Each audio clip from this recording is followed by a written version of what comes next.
On behalf of Europe of Freedom and Democracy, Mr. President Nigel Farage, the floor is yours.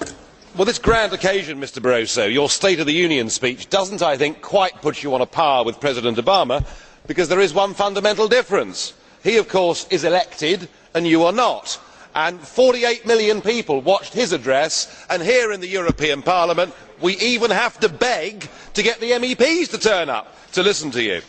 And you completely ignored the State of the Union. You said how you felt things were going. You pointed your way forwards. The Eurobarometer poll, the Commission's own polling organisation, tells us the truth, and it tells us that in the last 6 months there has been a dramatic drop in confidence in people's belief even in belonging to the Union.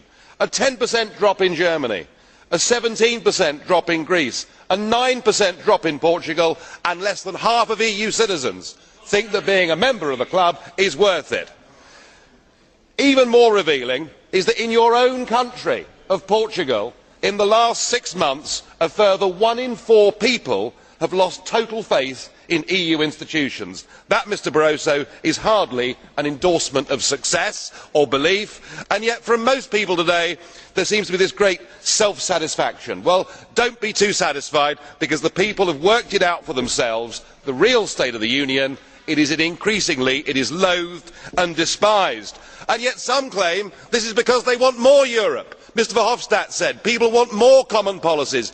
No, the evidence is clear. The evidence is clear. Interesting, President, when I barrack people I get threatened with fines, but never mind. Never mind. The evidence is the more common policies there are, the less people like it. People have recognised the devastation of the common fisheries policy. They have recognised the inequality of the common agricultural policy, the lost business opportunities of the common commercial policy, and of course now the big one, the common currency. This ill-conceived political attempt to force people into a monetary union without ever asking any of them whether they wanted to be there. Well, it is perfectly clear that this currency does not suit Germany and it does not suit Greece. One is now trapped inside an economic prison, and you can pretend the crisis has gone away, but it has not, because the bond spreads are now 8% on 5 and 10-year bonds. You can smile, Mr Schulz, but you know nothing of financial markets or how these things work.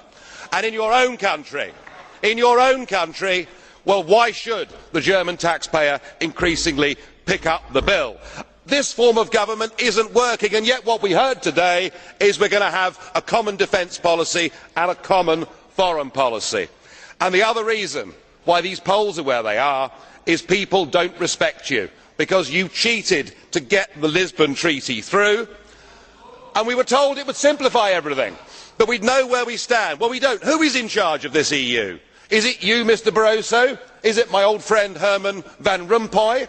Is it the Belgian presidency? Now, that really is good stuff, isn't it? You still can't form a government in your own country, and yet you are presidents of the European Union. I mean, whichever way you look at it, the whole thing is a bit of a dog's dinner, isn't it, really?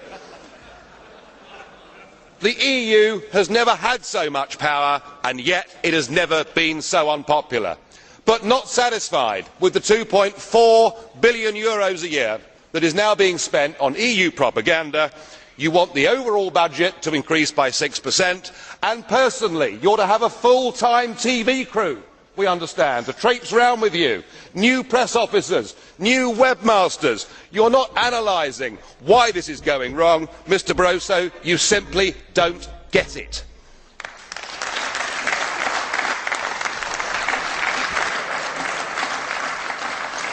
Dziękuję.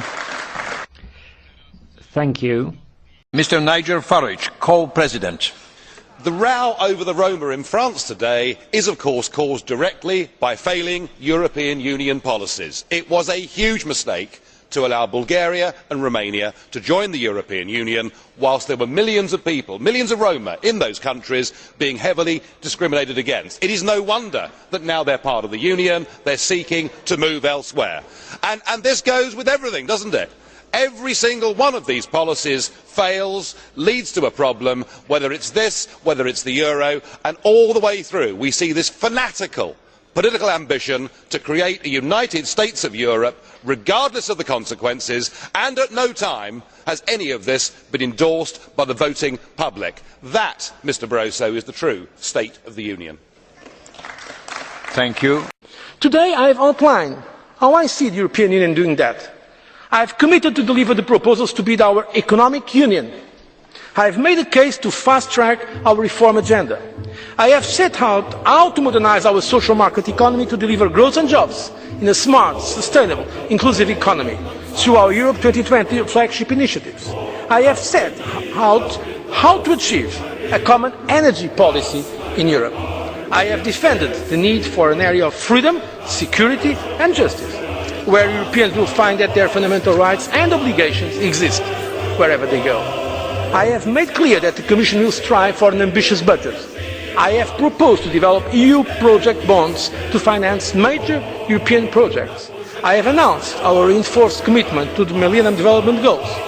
I have made the case clear of why we need a common crisis response capacity and also a common foreign policy and a common defence policy. And I urge European leaders to act together if they want Europe to be a global player and defend European interests. It is indeed a transformational, ambitious, challenging agenda. For Europe to succeed, the Commission needs your support for a stronger, a fairer Europe for the benefits of our citizens. I thank you for your attention.